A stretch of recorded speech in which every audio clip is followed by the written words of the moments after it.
My daughter-in-law slapped me across the face and that was it. My patience had finally reached its limit. Ever since Ella got pregnant, her temper had become like a ticking bomb. At first it was just the occasional cold shoulder or a disapproving glance. But it escalated quickly. Sarcastic remarks turned into thinly veiled insults and eventually into open shouting. I won't lie, I was hurt. But I kept telling myself she's pregnant. As her mother-in-law, I should bear with it, let it pass. Never did I imagine she'd strike me. Over a dish being too salty. And right in front of my own son. That day she said she was craving something spicy, specifically red pepper roasted sea bass. I took the bus across town 7 stops just to find the freshest catch. Spent 2 hours in the kitchen preparing it with care. When I brought it to the table, she sat there scrolling through her phone, face full of impatience. She took one bite, wrinkled her nose, slammed down her fork. Why is this so salty? Didn't I tell you I wanted something mild? I tried to explain. That's just how this dish is made. You were the one who asked for it, remember? Her voice shot up. She pointed at me and snapped, "How many times do I have to repeat myself for you to get it? Are your ears just for decoration? You're so damn useless." That was it. That wasn't the first time she talked to me like that. I took off my apron, my voice cold. I'm too old to be at your beck and call. If you want something done, do it yourself. I turned to walk away, but she stormed over and slapped me hard. Her hand was like a slab of steel. She used to be a fitness coach and just a month into her pregnancy, her strength hadn't faded a bit. My ear rang instantly. I stumbled sideways, bracing on the table, but my hand slipped. My back slammed into the edge and I crashed down onto the cold tile floor. I lay there, dazed, pain shooting through my spine, breath coming in gasps. She froze. Her face went pale. Then she turned, panicked, toward the couch where Luke was still playing video games. "Babe," her voice trembled. Luke dropped the controller and rushed over, straight to Ella. He pulled her into his arms. "It's okay, baby. I've got you. I won't let anything hurt you." He didn't even glance at me. That's when Jacob came home. Since I moved in to help care for Ella during the pregnancy, he tagged along too. Spent his days playing cards or drinking with his old buddies in town, and wandered back in the evenings. The door opened and he saw me lying there. His first reaction? A scowl. "What the hell are you doing now?" he said, annoyed. Luke and Ella visibly relaxed as if backup had arrived. "Dad," Luke began, "just now, Mom." But Jacob cut him off, yelling at me. "Stella, give it a rest, will you? You tripped and fell, so now what? You want the whole house to bow down to you." Tears stung my eyes. I pointed a trembling finger at Ella. "She hit me." Luke's face tensed, but he still stood by her. "Mom, don't blow it out of proportion. She's pregnant. Hormones. She just lost it for a second." Jacob scoffed before I could respond. "She's carrying our grandson. You're supposed to be here to help, not stir up drama." Then turning to Ella, his tone softened like he was talking to a toddler. "Ella, sweetheart, just be careful next time, okay? Don't use your hands. What if you hurt yourself or the baby?" Ella pressed her lips together, but a smug little smile tugged at the corner of her mouth. Got it. Thanks." He even shot me a look, one of quiet triumph. I braced myself on the icy tiles and pulled myself up, feeling colder inside than the floor beneath me. 30 years of marriage. More than 2 decades raising a son. And in this house I was worth less than a dog. To them I was just a live-in maid who'd overstayed her welcome.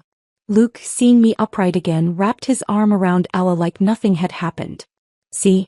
I told you she's fine. Just being dramatic." Ella rolled her eyes and nestled against him. Jacob slapped the table. "Stella, if dinner's ready, bring it out. We're starving." "Dinner? What a joke." I grabbed the edge of the table, flipped it with one hand. The red pepper sea bass I'd painstakingly prepared, along with the rest of the meal, went crashing to the floor. Plates shattered. Sauce splattered everywhere. They froze. I pulled out my phone. My voice was ice. "I've already called the cops." Now they snapped out of it. Jacob roared, slamming the table. "Have you lost your damn mind? You ruined a whole dinner. And now you're calling the police? What'll the neighbors say?" Luke panicked. "Mom, come on, she didn't mean it. It was just one slip. You don't need to put her in jail." Ella's lips had gone pale. I didn't mean to." Jacob shouted louder than anyone. Cancel the call. Say you misdialed. Now. They all yelled over each other. My head throbbed like bees were swarming in my skull. I sat down on the couch, cradling my head blank. And that's where I was when the officers arrived. Everything went black. When I opened my eyes again, I was in a hospital bed. Luke was there. The moment I stirred, he shoved Ella toward me. Mom, Ella's really sorry. She knows she messed up. She's pregnant, for God's sake. Can't you forgive her just this once? Jacob hovered nearby, arms crossed, voice tight but commanding. Did you really have to make such a big deal? Call the cops? It's embarrassing. When the police get here, you'll tell them you fell. End of story. Ella stood frozen beside the bed, her eyes wide, silent. I turned my head away and shut my eyes. Jacob's voice rose, sharp with that old, familiar dominance. Stella. Did you hear me? He still thought I was the same woman who'd always backed down. The one who stayed quiet. Obedient. But what he didn't know was that slap had woken me up. I suddenly realized, what kind of life had I been living? That's what. An on-demand, unpaid servant in my own family. Even after retirement age, I was still in the kitchen running myself ragged for them, and in return? A slap. A sneer. A storm of accusations. Luke had gotten married and I thought, finally I can breathe. Finally I can live for myself after a lifetime of being someone else's backbone. But here I was 65 years old, still swallowing the humiliation, still clinging to some deluded idea of family, still standing silent after a slap to the face, while the men of the house looked on like it was no big deal. What made me their resource? Their doormat? I refused to accept that. In that moment something clenched inside me. If we're still breathing, we still have a choice. I would no longer be their soulless maid, no longer play the devoted wife for a man who couldn't care less. I was done with that role. I'm 65. It's not too late. From now on, every single day I have left will belong to me. I will love myself, with the same intensity one once gave to them. All that unconditional care? I'm reclaiming it. For me. Jacob was still muttering nearby, annoyed. The cops show up, you better be smart about it. Or you'll see what happens. There it was, or else. Even with me lying in a hospital bed, his words weren't about concern or remorse. Just threats. Still playing the tyrant in a crumbling kingdom. He didn't believe I had it in me to fight back. He assumed I'd fall in line again. That I'd bow my head like always, for the sake of Luke, for the illusion of family. But not this time. What had my silence earned me all these years? Luke had never once taken my side. He comforted the woman who struck his mother and couldn't even bend down to help me off the floor. So, who was I humiliating myself for? I stared at the ceiling and something inside me quietly broke free. No more. Hours later the police arrived. They asked the others to leave the room. Jacob was the last out, shooting me a look so sharp it could have sliced glass. Equal parts anger and warning. I knew exactly what he meant. Don't you dare. But this time I did. I told the officers everything from start to finish. Calmly. Curry. No dramatics, just facts. Then I handed over the footage. Surveillance from the corner of the living room. It had been a precaution at first, something I set up quietly just in case. Now it was my lifeline. The officers nodded as they took notes. They also accepted the doctor's report. Minor concussion, blunt force trauma to the lower back, contusions on the elbow. They informed me they'd be taking the involved parties in for questioning. Later that night Jacob and Luke returned. Both looked nervous. In Jacob's hand was a neatly printed statement of forgiveness. He didn't even try to ease in. What the hell is wrong with you, Stella? Are you out of your mind? You dragged this nothing situation all the way to the police? Now the whole damn neighborhood knows. What a disgrace. He looked at me like I'd stabbed him in the back. But all I felt was disgust. Luke tugged discreetly at his father's sleeve, shooting him a warning glance. Jacob grumbled but backed off. Luke softened his voice, trying to sound reasonable. Mom, I'm not saying Ella was right. What she did, yeah, I was wrong. But she's pregnant. Can't you let it go? Just this once. He slid the paper across the table toward me. If you sign this, the police will drop it. No charges. And if you don't, he hesitated. Ella might get detained. He's carrying your grandchild, Mom. You really want that kind of trouble? It could affect the baby's future. I actually laughed. Bitterness stuck in my throat. This was my son. This sniveling, pathetic man was what I had raised. After all that's happened, he still wanted me to cover for Ella? Still thought I should swallow my pain to protect a child I hadn't even met? I said nothing, just stared at him, cold as stone. He fumbled. Mom, if she ends up with a record, what happens to the baby?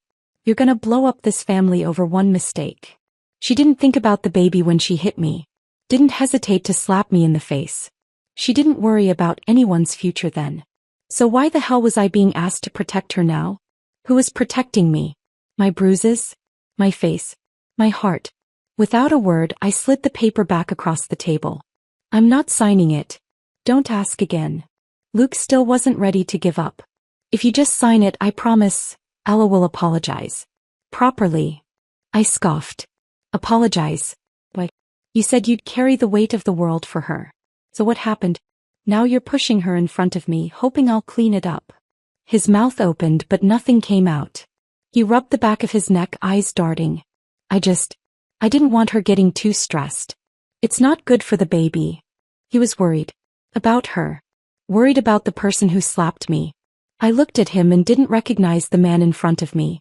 This wasn't my son. This wasn't the boy who once held my hand and said, "Mom, you're my whole world." Words failed me. My chest tightened. My vision blurred with tears. I let them fall. I didn't wipe them. Didn't hide them. Jacob growled when he saw me cry. Oh, for God's sake, what are you crying about now? It was a slap. People have survived worse. I'm telling you, if you don't sign that paper, you can get the hell out. Get out. I repeated, my voice cold and flat. And then I laughed. Fine. I'll leave, but I want you both to remember this. I walk out clean with no shame clinging to my back. I wiped the tears from my face, lifted my chin and looked Jacob dead in the eyes. My voice was steady. Unshakable. Jacob Monroe, I want a divorce. He froze. Then, unbelievably, he let out a laugh. What did you just say? Divorce? At your age? Who the hell would want you? I shot back without missing a beat. Don't worry. I'll be just fine without a man. He sneered. You'll regret it. The minute I'm single, I could find someone younger and prettier in a heartbeat. I opened my mouth to reply, but Luke cut in, annoyed and impatient. Would you two stop already? Mom, just sign the damn paper. If Ella really gets locked up, we could lose the baby and she might even divorce me. Is that what you want? To watch this family fall apart? I snatched the statement of forgiveness from his hands and tore it to shreds, letting the pieces flutter to the ground. This family already is broken, I said coldly. I'm done. I want a divorce. Then go to hell. Jacob barked, slamming the door behind him as he stormed out. Luke stared at the torn pieces, his face flushed with rage. He pointed a trembling finger at me and shouted, You're heartless. Fine. Don't expect me to call you Mom, ever again. I laughed. Loud and free. Starting today I have no husband. No son. And it feels damn good. I'm finally free.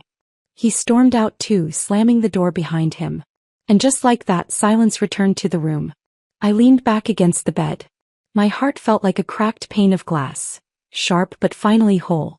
This time I wasn't backing down. I closed my eyes and sank into the deepest sleep I'd had in years. For the next week in the hospital, not a single call. Not a message. Not a single visit. It was as if Jacob and Luke had erased me from their lives. The police updated me later. Ella had been placed in detention for 15 days and was required to cover all my medical expenses. During that entire time, the one person who never left my side was my nephew Cooper Reed. Cooper was my sister's boy. His mother passed away when he was 16. His father remarried quickly and the house never felt like home again. Cooper boarded at school and every weekend was a tightrope walk for money, tiptoeing around his stepmother's moods. I had always been close to my sister. After she died, I treated Cooper like my own. Whenever he needed money, I slipped it to him quietly so he wouldn't go hungry. That support got him into one of the best universities in the state. His father, meanwhile, cried poor, claiming he needed the money for his new family. Cooper never complained, but I knew how hard it was. I scraped together whatever I could for him each month, just enough to keep him afloat. After graduation, Cooper co-founded a small digital tech firm up north in New Jersey. It wasn't a big company, but it was solid. He cut ties with his father, but he never forgot me. Holidays, birthdays, even random Tuesdays, he always reached out, always showed up. While I was injured, he came every day. Quiet, dependable. Brought warm meals and gentle conversation. Looking at his kind face was the only thing that kept my heart from turning completely cold. When I was discharged, I told him I was heading home to finalize the divorce. He tried to reason with me the whole way. Aunt Stella, if you can talk things out peacefully, maybe don't rush into it. But when he saw the determination on my face, he didn't press it. He just said, "Then I'm coming with you." We walked through the front door and a ceramic mug came flying toward my head. Cooper yanked me back just in time. The mug shattered against the doorframe with a deafening crash. Jacob's voice roared from inside. "What the hell are you doing back? Why didn't you just die in that hospital?" Cooper stepped in front of me. "Uncle Jacob, she just got out. Can't you speak like a human being?" Only then did Jacob realize I hadn't come alone. He shot Cooper a venomous glare. "Brought back up, huh? You think bringing muscle's gonna scare me, Stella? I will never forgive you." I pulled Cooper inside and stood firm in the entryway. "I don't need your forgiveness. I'm here to end this marriage. Officially." Jacob snorted like it was the punchline of a bad joke. "Divorce? Are you serious? You think you've got options at your age? Where the hell do you think you're gonna go?" I didn't dignify that with a response. I stepped around him and started packing. He wasn't done. He followed me to the bedroom, trailing behind like a shadow. "You think I'll come crawling back, don't you? Dream on." I folded my clothes neatly into the suitcase. "Relax. I wouldn't take you back if you were the last man alive. You can parade around with 10 mistresses for all I care." I pulled out a folder from my bag. The draft divorce agreement. I handed it to him. "This is the preliminary version. We have the house and about 100,000 in savings. Pick one." It wasn't much. But the house, though old, was in a prime location. His parents had left it to us and the value had only gone up. I knew exactly which one he'd pick. Jacob had always been selfish. The house meant more to him than I ever did. To me it was just a tomb of silent years and unacknowledged labor. He grunted, glanced at the paper. "Obviously I'm taking the house. I'm not moving out. You can leave. I'll be just fine without you." He said it with the smugness of someone who thought the divorce was his fresh start. I didn't respond. Just zipped the suitcase and stood up. "Great. Sign the papers and be done with it." "I will," he snapped, stomping toward the living room for a pen.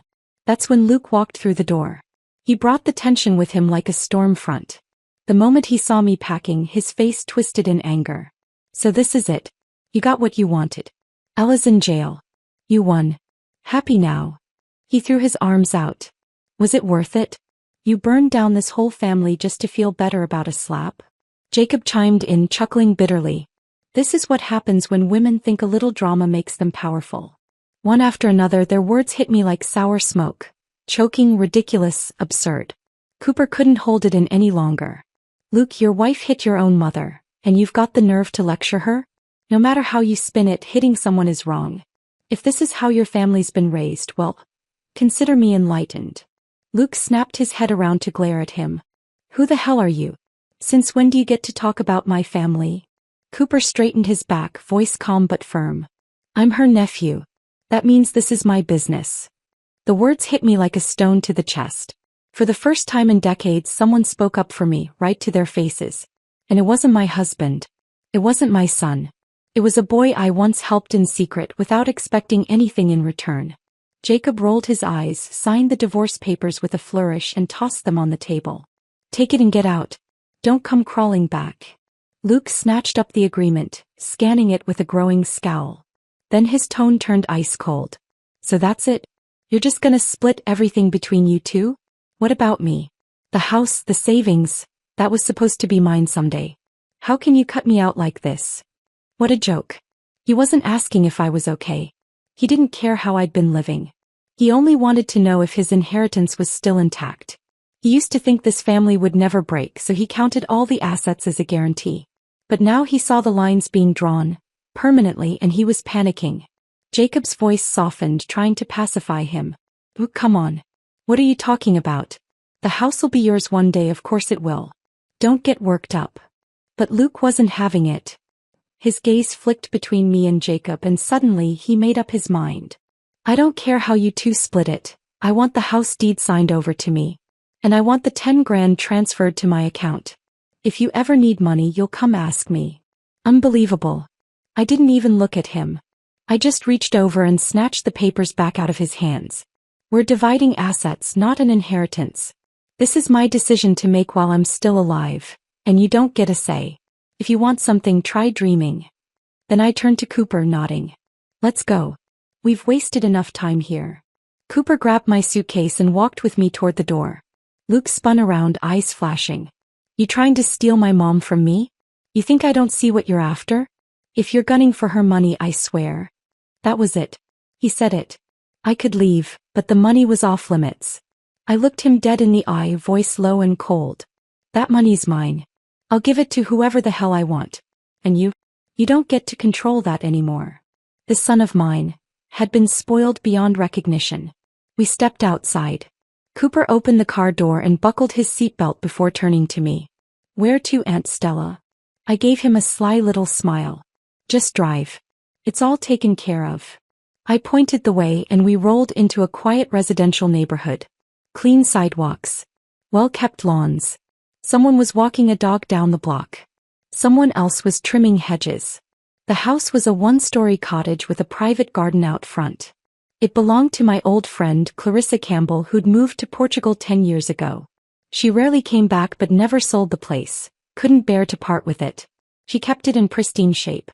A few weeks ago during a phone call, I told her I was looking for a place to start fresh. Without hesitation, she mailed me the keys. No lease, no rent. Just one request: take care of the garden for me. I stepped into a bright, airy living room. Sunlight poured through floor-to-ceiling windows, casting a soft glow on the wooden floor. Outside, the garden was in full bloom.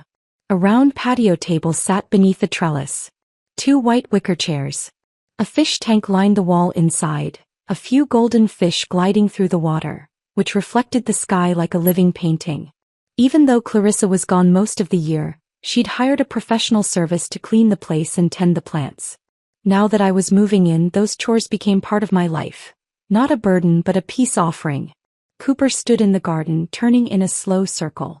Aunt Stella, this place is heaven. It's 100 times better than our office apartment. I laughed, my voice light and free. Come by any time. I'll cook, you help me fix up the trellis and water lines. He grinned. Deal. I waved him off as he drove away. Then I changed into comfortable clothes, brewed a cup of tea and brought my speaker out to the garden. Soft music played. The wind stirred the flowers. The sun was warm, not harsh.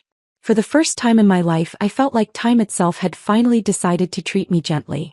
God, so this is what life could be. I'd been too busy being a wife, a mother, a maid, a keeper of someone else's world. So busy I never stopped to ask, what do I want? I'd spent years thinking I wasn't good enough, that everyone else got to make the rules. But now I understood, no one is born superior. No one has the right to take my freedom from me. Time is fair. He gives each of us the same hours in a day, the same number of days in a life. So why shouldn't I spend the rest of mine on me?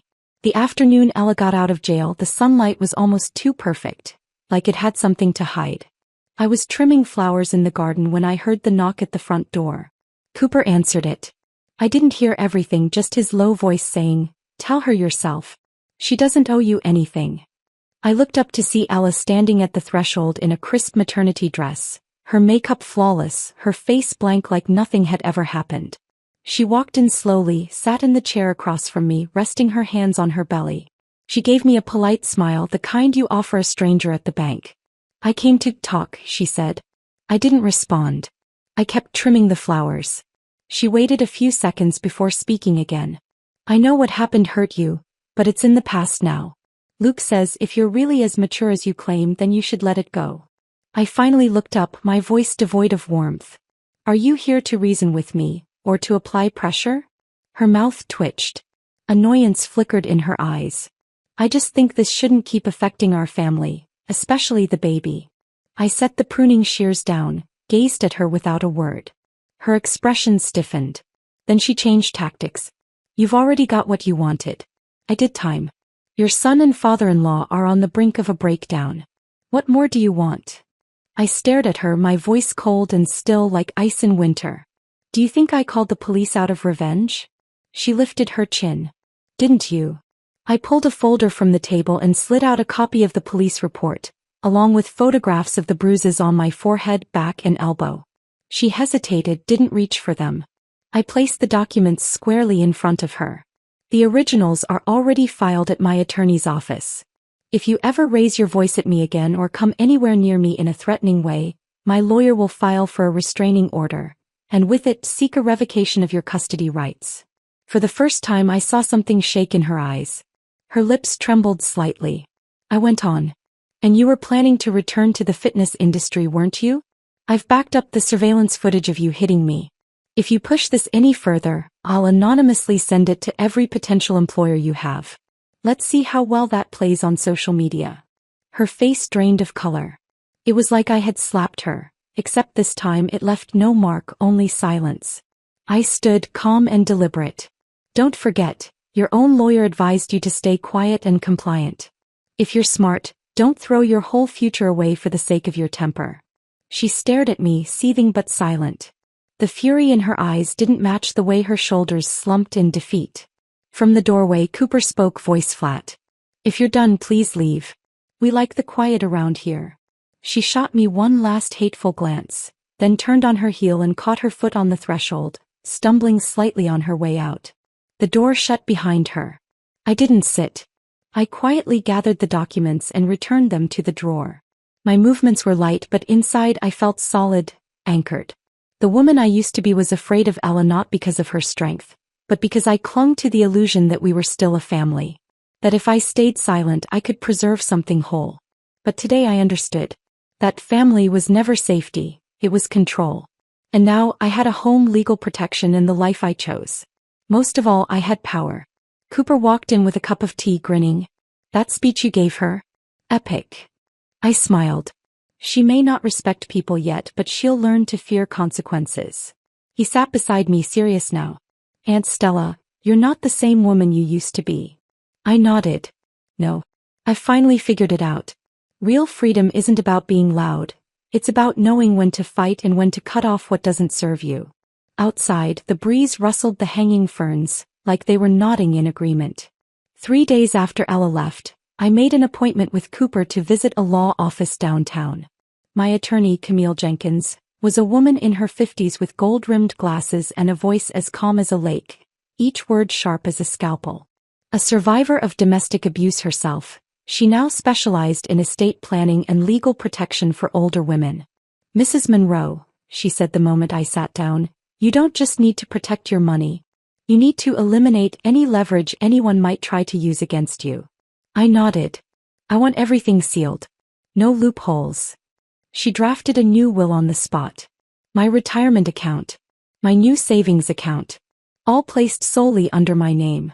The beneficiaries? 2. Half to the State Women's Shelter Fund and Community Garden Initiative. The other half, Cooper. Seeing his name there brought a peace I hadn't felt in years.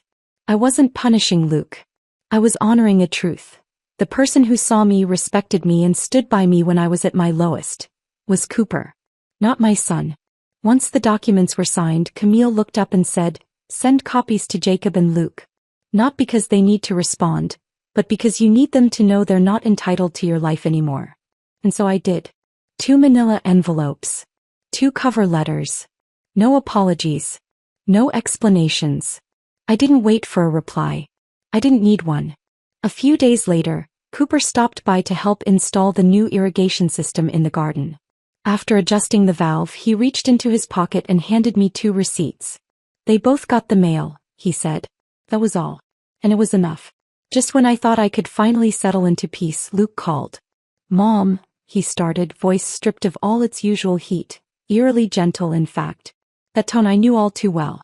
It always came out when he needed something. "I just saw the copy of the will you sent. Are you seriously giving the money away? You didn't even ask if I was okay with it." I let out a dry laugh. "Ask you? Since when do I need your permission to spend the money I earned?" He paused, then his tone sharpened. "I'm your son. How can you give everything to an outsider? Who even is Cooper to you?" I answered without flinching. "Cooper is my family. Are not. Silence on the line. 3 long seconds of it. Then came the explosion. Are you out of your mind? I'm your son. You can't just cut me off. I swear to God, I'll have you declared incompetent and put in a home. You won't get to touch a dime. I burst out laughing. Then I said, calm and crystal clear, maybe check with your lawyer first. What you're doing right now. That's called financial coercion and elder intimidation. This call has been recorded. You're recording me? You're committing a crime, I said. And you're the worst investment I ever made. I ended the call and immediately sent the recording to Camille. Less than 3 hours later she replied, if he contacts you again, I'll personally escort him into court. That evening I switched my phone to Do Not Disturb. I installed the new smart doorbell Cooper had set up for me and updated all my passwords. From now on, if he wanted to get near my door, he'd need more than just a knock. He'd need a shred of decency. 2 days later I logged back into an old social site I'd signed up for years ago. One made for women my age, but had never posted on. Using a new username I published my first public post. At 60 I was humiliated by my husband, slapped by my daughter-in-law and called a burden by my own son. But now I have my own house, my own garden, my own name and money. Walking away from them didn't leave me empty. Gave me back to myself. If you're still holding on, ask yourself what exactly you're waiting for. Stella M. I didn't expect many people to see it. But within 3 days, it had been shared over 1,000 times. Comments poured in. One woman wrote, "You're the reason I filed for divorce this morning." Another said, "I'm printing your quote and taping it to my fridge. Some inheritances are earned through respect." Reading those words, hearing their stories, I realized something. I wasn't alone. I had simply given voice to what so many women were too afraid, too exhausted, or too conditioned to say aloud. A few weeks later, I withdrew a small amount from my personal savings and walked into the admissions office of the town's flower design school. The receptionist smiled politely. "Are you looking to learn a little arrangement for home decor?" I grinned back. "No, I'm looking to learn a little life for myself." He blinked, then smiled wide. "Best answer I've heard all week." Back home, I placed a new sign right in the center of my garden, crafted by Cooper himself. Read, "Only welcome if you bring peace." That year I turned 65. If you asked me whether I had regrets, I'd say yes. Of course I did. I regretted learning how to endure too early and how to walk away far too late. But thank God, it wasn't too late. My life now is stunningly simple. I wake up, make a cup of black coffee, snip a few fresh roses from the backyard. In the afternoon I visit the town library, flip through magazines. Sometimes I pass by a flower shop and buy myself a small bouquet of tulips. In the evenings I sit in my garden, listen to the wind rustle the bamboo, watch the goldfish send ripples through the water. No interruptions. No orders. No guilt. I'm no longer Luke's mother. No longer Jacob's wife. No longer Ella's anything. I'm Stella. A woman finally living in her own name. Luke never contacted me again. I heard Ella tried to reapply at her old fitness club. They turned her down, citing reputation concerns. I don't know if the video ever leaked, or if guilt just got to her. Either way, she knows better now. She'll never control me again. As for Luke, he went silent. Maybe he finally realized I meant every word. The final answer from both of them was silence. A clean, sharp cut. Me. I didn't feel sad at all. Because when I needed them most, they looked away. Now I finally understand, just because someone shares your blood doesn't mean they're your family. Family is the one who picks you up when you fall. Who stands in front of you, not behind. Someone like Cooper. That day as we were replanting in the garden, Cooper asked me, "Aunt Stella, do you ever think about falling in love again?" I chuckled, plunging the trowel into the soil. "Not really. My life right now is already happier than most marriages I know." He tilted his head, a little smile on his face. "So, how do you feel about your life looking back?" His question made me pause. I really thought about it for a moment, then answered, "For the first few decades I was like a quiet river, flowing wherever I was told to go. From now on I want to be a waterfall." He laughed. "Well, just remember, when a waterfall crashes, it scares the hell out of all the people pretending to be calm on the riverbank." I smiled back. "Let them be scared. They're the ones who thought I'd never move. Later that month, the senior center in town invited me to give a talk. The theme was, How I Found Myself Again. I stood on that little stage facing a room full of women and said my first sentence. My daughter-in-law slapped me, my husband said I was faking it, and my son told me to stop making a scene. So I called the police, I moved out, and I cut them off. The rest of my life belongs to me and me alone. There was a second of silence. Then the room erupted in applause, loud, roaring, wave after wave. I continued, Ladies, if there's still a breath left in your body, don't waste it sighing. Use it. On the way home, I turned to Cooper and said, I don't even feel angry anymore. What do you feel then? He asked. Clean, I said. Clean like the first ray of morning light. Like the first snowflake drifting into a winter garden. I no longer needed to prove my worth through sacrifice. I no longer waited for anyone to turn around and say, Thank you for everything. I wasn't looking for gratitude. I was looking for air. For space. For that one unbothered, unowned breath of freedom. And now I'm finally breathing.